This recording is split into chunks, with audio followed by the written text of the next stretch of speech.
Welcome to Bree Pod, and you're with me, Bree. So this is the episode we have all been waiting for. It is the gender reveal, and we are having a boy. Woo! So excited. Been holding this secret for so long. It's been killing me. I really thought at this point that I would have gave it away, but somehow I didn't. At least I don't think so. But yeah, today we had the ultrasound and we saw the confirmation for sure that we have a little boy. We knew this with the NIPT test, that still I have no idea how that went down, how we got that test, but it's all good. Everything worked out, and finally officially announced it. So very excited for this day. I've been anticipating and waiting for it because I feel like when you want to talk about,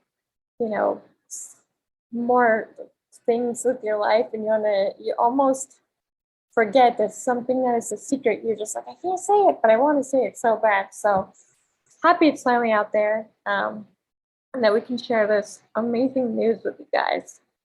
Now, I did tell you in my last episode that I actually wrote 2 letters back in January. Actually, I have it dated here as January 11th.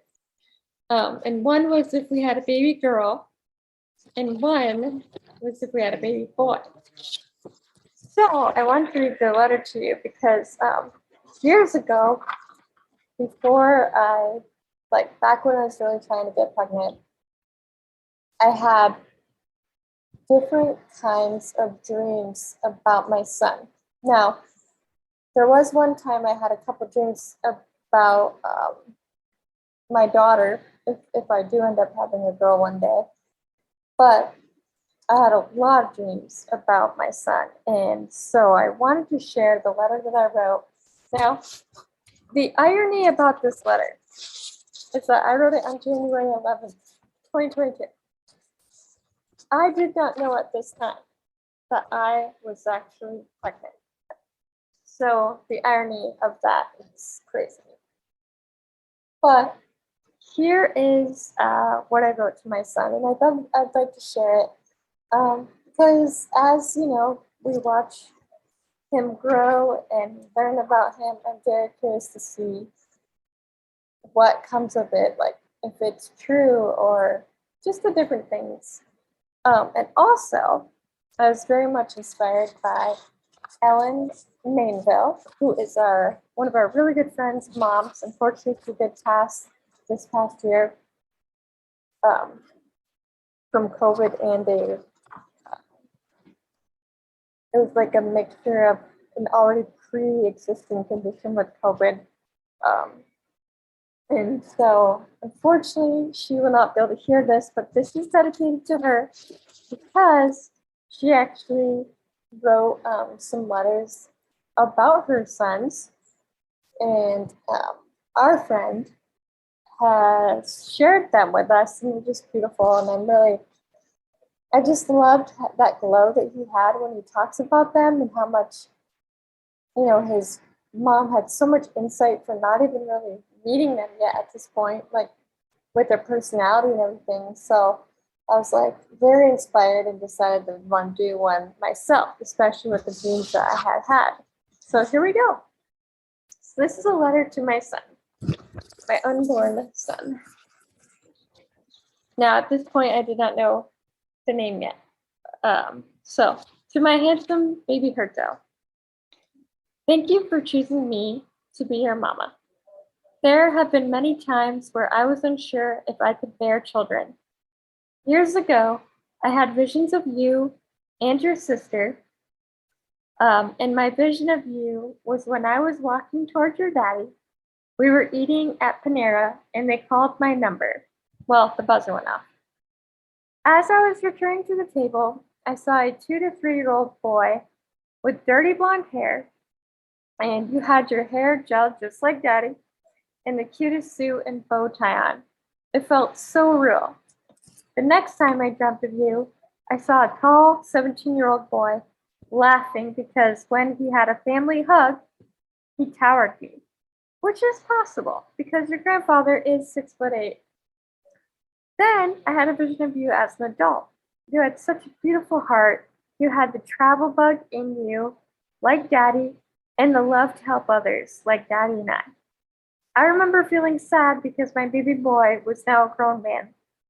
But you always assured me that you would keep me posted and would visit when you could. Can you believe I saw all of this and you're not even here yet? I do have a piece of advice. There will be a time when we may not be able to see your vision.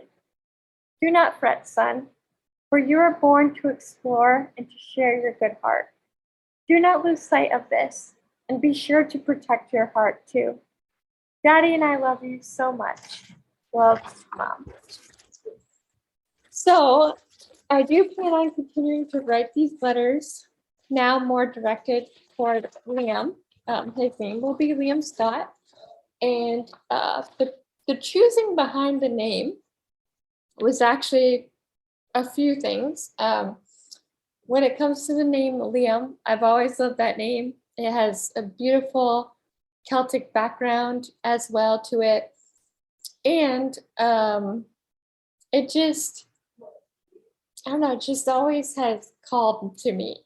Now, I know that there are a lot of people out there, even close to us, that have children with this name.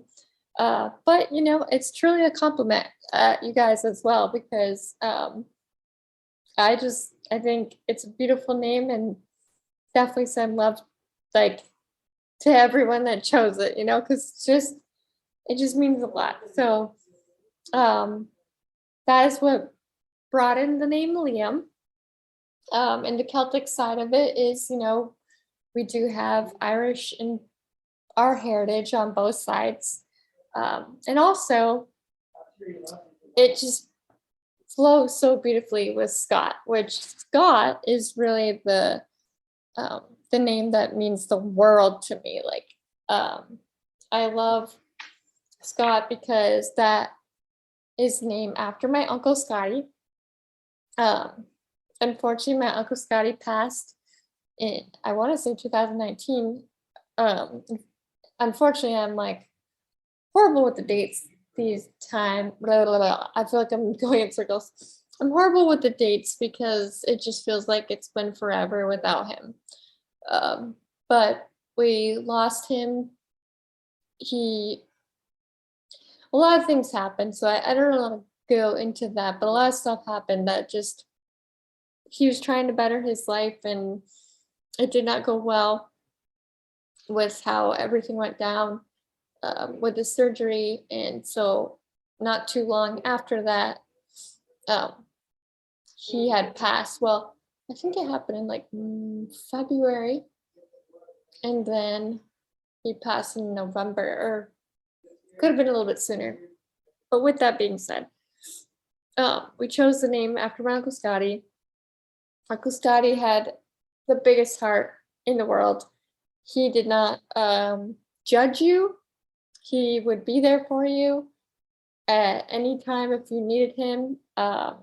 He'd be right there to help. He always had a fun, like, just a cool feeling about him. It's always laughing and just making you smile. And he loved to hunt. He raised dogs pretty much his whole life.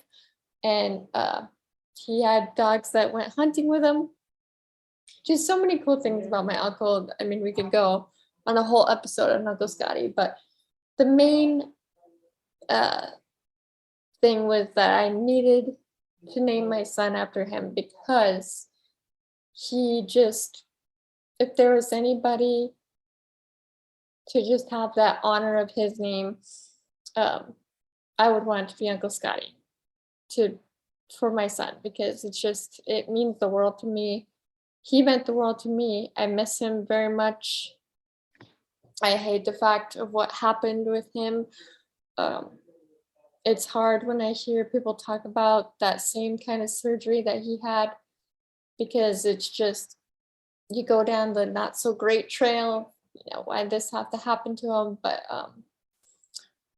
it just, yeah, it's that's another world. But anyway, it was after my Uncle Scotty, and um I'm just so blessed and honored to be able to name our son after him. Um, my husband also knew him, and Uncle Scotty was always very loving, and I miss him so much. So that is what I guess a very poorly description of why the name is what we chose, but um, I'm very excited for this new venture. It's hard to believe that I'm even pregnant. I know, I know I'm seeing the signs. I know I'm feeling the baby kick, or push or whatever he's doing down there. Uh, I know I'm feeling all that, but it's still so surreal. It's just like today, just seeing this little perfect head and nose and lips, and I'm just like, how does this? It just blows my mind. Uh, for like having a baby, I have a living person inside of me. It's just so crazy. Just wrapping my mind around it. I don't know. I just am shocked but excited. I have no idea, um, you know, what he's gonna look like, but gosh, I can't wait to see. Um, and with these dreams that I had, I'm so curious on what I notice that is accurate and maybe things that are different. But I do plan to continue to write letters to him as we go along. And also, he has the podcast for future if he ever wants to listen to me and hear his mom's voice. I plan to keep these episodes somewhere where he can have that for the future if he ever needs it. Now, technically, we do go toward more so women's health and stuff like that, but who knows? Maybe I just miss my voice sometimes. So, yeah, there's a lot of exciting things coming up. Uh, they said that the next time I'll probably see um, our son on the ultrasound will be probably when I'm at 34 weeks, as long as I'm not high risk. Um, and so far, I'm not high risk, which I'm very grateful for because I just keep praying, healthy baby, healthy mom. And I've been asking all the questions. I actually did talk to my midwife about looking out for the signs for postpartum depression. I talked to her about the decline or decline. I don't know why I can't think of the words. Seriously, they say that there's this thing called pregnancy brain. Let me tell you what. It's killing me. I I feel like I'm always searching for the words. And so when you're following me, which is probably sometimes hard because I go very squirrelish with this, uh, I am trying to use my brain, but sometimes I just feel like it's just fluff. But anyway, I know that sounds bad, but I guess pregnancy brain is a real thing, and I am experiencing it. Anyway, so the word I was looking for is, oh my gosh, I still don't even know. Basically, there is a shortage of formula, and I've been reading a lot about that. I've been reading a lot about postpartum depression, and those are the two things that have actually been what kind of has scared me. So I decided to talk to my midwife about it, and she made me feel a lot better and at ease about both, and just giving me the information that I really need because it's funny. They're like, well, "Do you have any questions right now?" And honestly, I don't. Um, it's all about the after. It's not about right now. Even when we get to birth, I don't know if I'll have too many questions because I think that I'm just going to try to trust my body, that my body knows what it's doing, especially since, I'm sure somewhere along the line we were given that instinct to just know. And I do believe in mother's intuition and the mother's instinct because um, there was one time I actually experienced my instinct come out with my mother's intuition, I guess, or whatever you want to call it. And it was with a friend. We were out at this event with her child, and I thought I heard a gunshot. Um, now, I didn't say this to anybody. This is just a story of my own. This did happen, but it showed, I feel like it was like my little sign that maybe I do have mother's intuition there. But anyway, I thought I heard a gunshot, and my immediate reaction was to step in front of my friend's child. And even though if I said this to that person, they'd probably not remember it, which is fine. Um, I feel like that was my indication, like, you know what? I have these instincts that I didn't expect because I am usually a worrier. I usually stress about things and get scared and want to hide, freeze, like fight, freeze, flight. Oh my gosh. I feel like I should start this over, but I'm gonna give this to you as it is because this is the brain, y'all. Anyway, y'all know what I'm saying. It's like fight, flee, freeze mode. Anyway, I usually go into either freezing or wanting to run. But in this case, when that potential thing where I thought it was a gunshot um, happened, I realized that I actually was not afraid and I was not scared. I was instantly like, I'm going to protect. And I know that that's so crazy to just go based off of that, but I feel like it's good. It was a sign that I needed to see with myself because around that time I was wondering like, will I be a good mom? How do I know I'm going to have those instincts or know what to do or not to do? And the more and more that I learn about myself, the more I learn to trust my intuition and to just really listen to myself. The part of me that I guess I don't realize is knowledgeable in something that I wouldn't think so. And with that being said, I feel like that's what's going to happen when it's time for actual go time of giving birth. Is just trust the instincts and know like, okay, you're ready to go.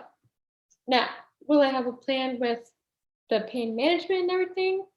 Yes. Will I have a plan if the baby is facing the opposite way?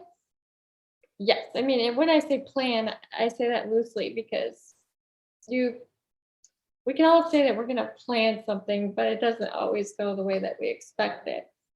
But I'll have an idea of what my course of action will be.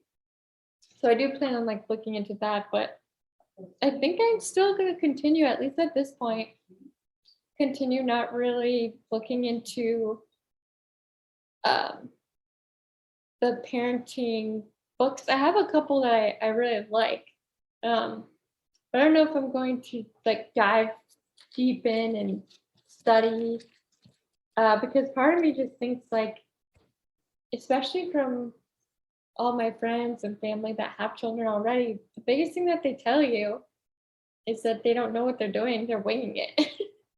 And they just do what they can. So for me, it's like if that's already kind of the synopsis or the idea of parenting, then I think I'm just going to try to go in with that calmness because the thing is, I could easily get myself worked up, easily get myself scared and or quote quote prepped.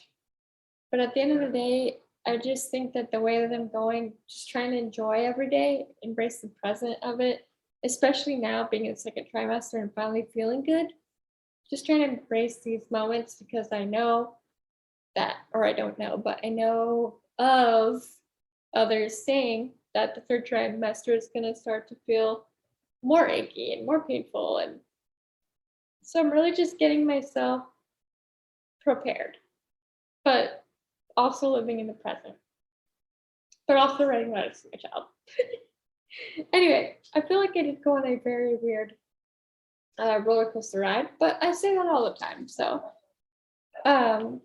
I wanted to share with you the exciting news. We're so happy and just elated and so honored to be able to use Uncle Scotty's name in our son's name because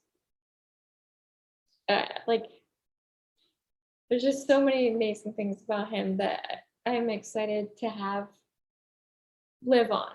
I mean, it's still living on before, but just to be able to have my son to take that name, we're very honored in that. And Liam, I feel like it's such a Celtic name, Liam Scott, and we are just so honored to be able to carry that on.